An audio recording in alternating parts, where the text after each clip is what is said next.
Hey, it's Sil. It's another week, and here are my thoughts. So Sumo Wrestling's Haru Basho is going to be going throughout this week, and I'm, as always, excited for it. We have been watching sumo, my wife and I, for the past 2.5 years, I guess. So really not long in the grand scheme of things, but we love watching sumo wrestling every 2 months. That's when the Bashos occur, and the tournaments. And I mean, even in the time that we have watched sumo up to this point, there has been so much change, so much turbulence in the sport itself. With, well, one Yokozuna retiring, Teru no Fuji, and then another Yokozuna coming in, Hoshoryu becoming a Yokozuna after his tournament triple header win, which was just an incredible thing to see. And then Onosato becoming one of the younger Yokozuna to become a Yokozuna, and very quickly too. Onosato, just an incredible Yokozuna in the ring, an incredible Rikishi in the ring, in the dohyo, just so principled.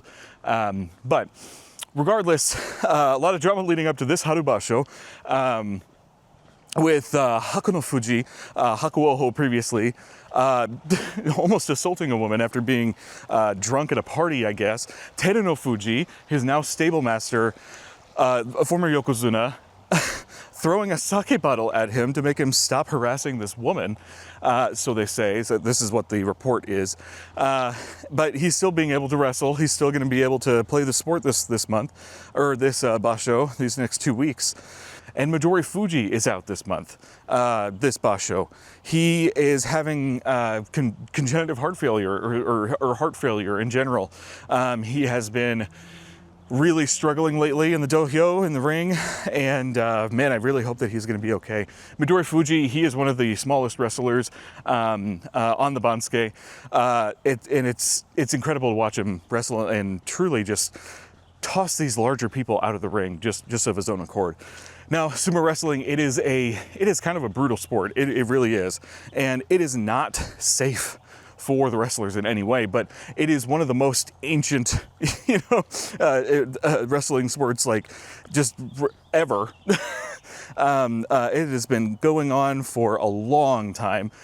In Japan, it is their national sport, and it is a marvel. It is remarkable to see, and it's incredible to look at just how much they put into this sport, how much they observe through the traditions surrounding the sport. It's incredible to see every couple of months, every Basho, and I'm really excited for this one finally to come by. Every time sumo comes around, my wife and I, we are elated. We get to come home, we get to watch the NHK highlights on YouTube, and we just get to be in a moment where that's just the sport that we love watching. Those are the people that we love cheering on as they, do battle with all the other demons in there. It's an incredible thing. Sumo wrestling. Look up NHK News for their Grand Sumo highlights on YouTube whenever you get the chance. It's really something to watch. Yeah, so that's what I'm excited for. I'll probably be having different thoughts throughout the week. I'm as much of a fan of roasting CEOs as anybody, and especially when it comes to that big Archburger incident from the McDonald's CEO who, really definitely eats McDonald's, like, a lot.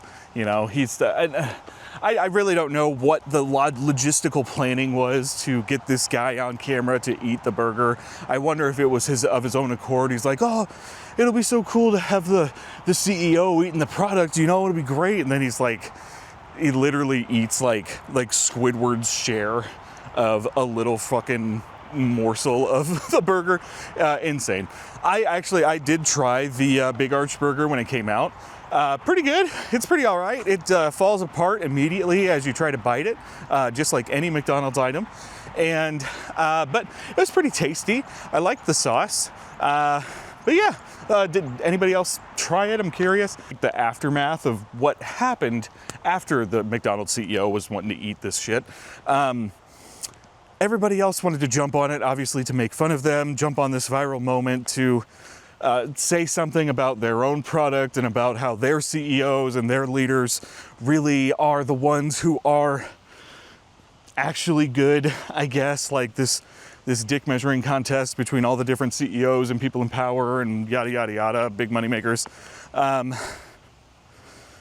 It's just it gets tiresome. It really does. Just to see, it's the rat race as usual.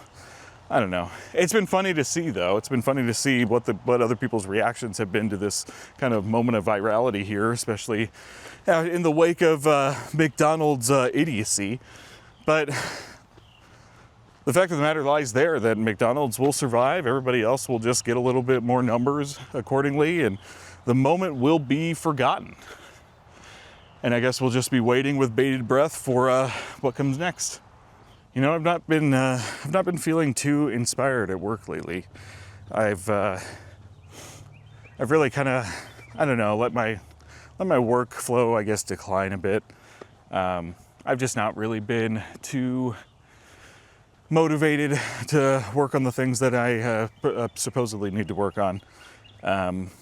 I'm not usually working on the things that I actually want to work on. I traditionally never am. And it kind of has been weighing on me a little bit. I've not really been able to work at my capacity that I would prefer or that I want to promote for my workplace. It's just been kind of slow. And I don't know, just kind of want to vent that out. I've not really liked where I work for quite a while. But I try my best to, keep pushing myself to actually enjoy what I'm doing. But, it doesn't really work out like that all the time.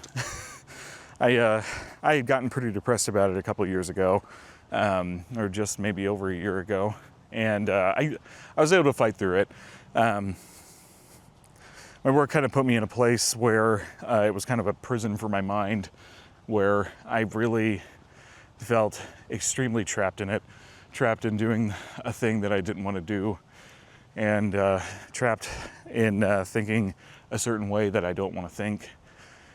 There's just there's so much culture surrounding work and even just corporate culture in general.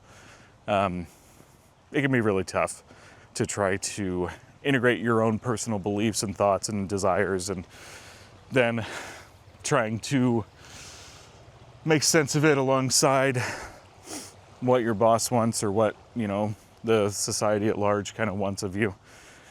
I work in a creative department. I am a creative, and when you're a creative at a creative department and you're not really able to create the things that you want to create, it really doesn't give you that sense of accomplishment in your life. And it really kind of makes you think, man, am I here for any particular reason at all other than to just kind of suffer through it? Just depends, I guess. But I don't know. Yeah, it's kind of made me a little less than this week. A little not feeling as super hype about everything as usual. But I'm trying to push through it. The year of the horse here has really kind of been just chock full of so many different emotions, motivations, all of the sort. A lot of decisions that need to be made, a lot of things I need to think about. And it's just gotten a little bit harder with work being kind of as abysmal as it is. I really, really, really wish that I was doing something that I loved doing the majority of my days. That, I think, is the wish for a lot of people, I'm assuming. Everybody wants that to be their reality. They want to live out their days doing the things that they love and spending time with the people that, they enjoy and that enjoy them. But I think for a majority of people, that isn't the case. We write stories about those people that made it. Those people that are able to transcend all of the bullshit that surrounds, a career, and find something that they engineered to be what they love precisely. And it makes us motivated. We want to continue on to try to find that purpose. But statistically speaking, it doesn't happen for us all in any way. And well, statistically speaking, literally, probably only about, 20% of us actually make it there. But, I want to be in that 20%. And I want to make that 20% 30%. And I want to make it 40%. And I want to keep pushing and keep searching for that thing that'll give me that happiness that I'm looking for. I hope that everybody else can do the same. When you happen across a news story or anything in general, like anything factual, you always look for that statistical reason why you need to trust it, right? You always look for that data point, that those numbers that are surrounding a certain percentage of something that give you the reason to think about a thing positively. Everything that you see is manufactured that way, right? People, from a marketing perspective, people from a product perspective know that what you want to see is something with numbers behind it, man. They will do whatever they can to put a good looking number behind that thing. Any product, any, drug, any service, everyone, and it can be both good and bad, but everyone's going to be looking for a way to attach a data point to their thing to show you that they're trustworthy and to show you that you should buy their product, you should invest in what they're doing, right? That's how capitalism has worked, like traditionally, right? That's how capitalism works, period. Hey, we make number big, yeah? You should invest in our numbers. You should put more numbers in our number because we make numbers big and good. That's capitalism, right? Whenever you are looking for a product and looking at how things are marketed, take some time to think about that. Think about, okay, yeah, they're serving me maybe a statistic, but the fuck are they actually serving me? What is this statistic and why does it matter? Is it good? Is it bad? Is it okay? Because I think there's a lot of that out there. There's like I said, it's a pervasive culture of needing to pair your product or service with a statistic that makes sense. But a lot of times I don't think it makes sense. I think it on the contrary, kind of is stupid. Like, clothing,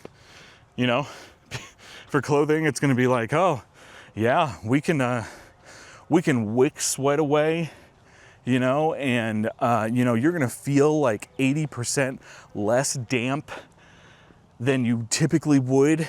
And I mean, man, you're going to run with like 25% less air resistance and it's going to be awesome.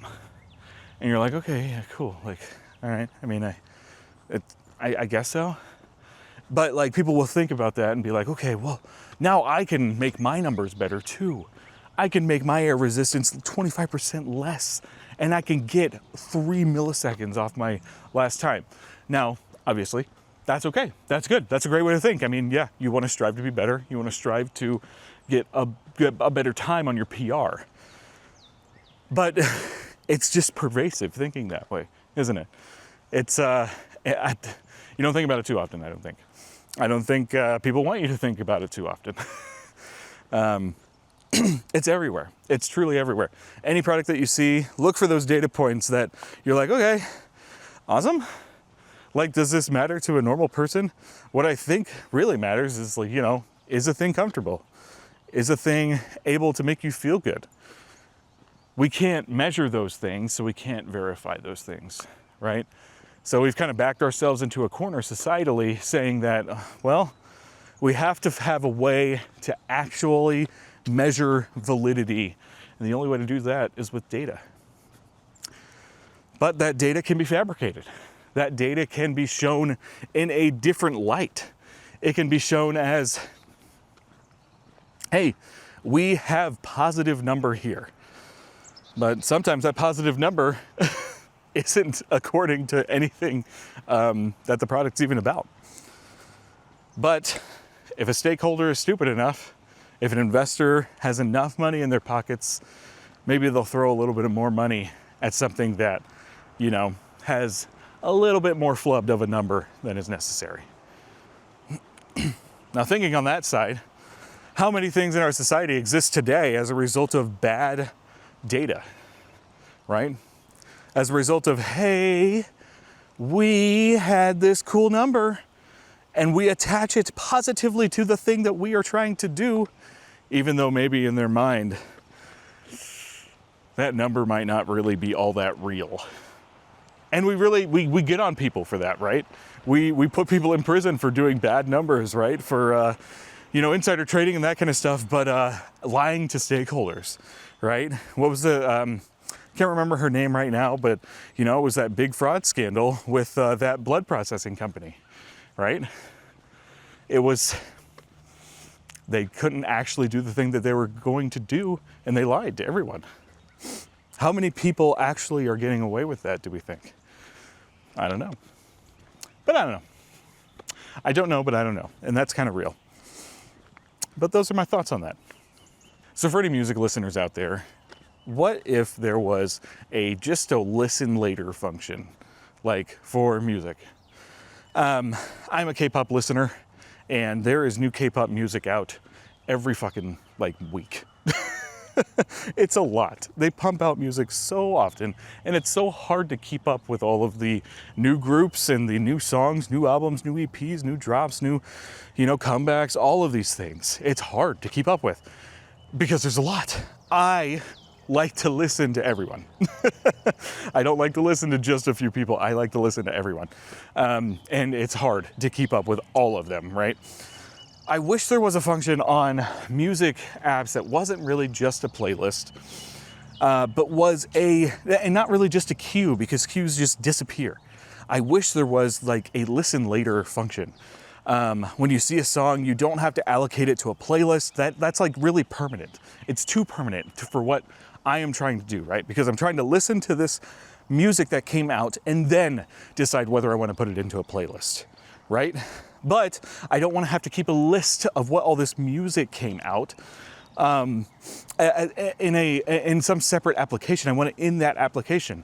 I want to have a list or something that tells me, yes, I want to listen to this later. I want to mark it as I listen later. And then it puts it into a playlist, or not even a playlist, not even a queue, just a separate thing that is a list of music to listen to. At a separate time, because I don't want to put it into a playlist, because that's just too easy, and it doesn't really satisfy the exact thing that I'm looking for, right? I don't know. That's just kind of my thoughts on that. I'd love a listen later on music. Dude, what is up with Fugglers? I get that they are very different. And they're very alt. They are just so different, and they're not like other girls. I get it. But man, dude, these things are just, for me, I don't like them. I get why people like them. I really do. They're not for me. They are not for me. I don't like the little yellow teeth. I don't like that they look like they are diseased. I don't like that. I don't like that. And it's not my aesthetic. Now, I don't mean to apply a negative aesthetic on people, I don't mean for it to be saying that, people's aesthetic is diseased creature in their house. That's fine if that's you, I guess. It should be fine. It is fine. It is not for me. I see them at Costco. I see them everywhere I go. And these little fucking teeth, man. Ooh, God, it's just really, it really is not sensorily okay with me. I'm not feeling them at all. I really am not. Now, but from a morbidity standpoint, right? I get how cool they are. I love nasty ass fucking shit. I love that kind of style, and I'm truly am conflicted, but I know that I don't like it. Because I do like the concept of them. I like that they are so avant-garde. I like that they are so alt and different. But, oh man, it's just hard. They're hard to look at. They're really hard to look at. And I'd shudder to think what other ideas they might have for Fugglers moving forward. Because you can only get so many different teeth types before you get to some really freaky ass shit. But at the same time, I'm very excited to see what freaky ass shit they come out with. So I don't fucking know. It'll be something interesting, I hope. But yeah, so I both shudder to think and am excited by the concept of what Fugglers could come out sooner or later. I just can't stand them right now, and I really don't want one near me. So I know everybody else loves them, but you know, I really don't. Well, shorter one today, but I appreciate you sticking around. Thanks for listening to my thoughts. I hope you have a really great week ahead. I know there's still a lot going on in the world that is not fun in any way. And there's a lot of us that are struggling. There's a lot of us that are sad. There's a lot of us that are lonely. But I hope you guys are doing okay. I hope that loneliness and struggle subsides. So thank you very much for joining me on this walk. I really appreciate it, and I hope that you guys have a great time in the week ahead. Like and subscribe, and thanks a lot.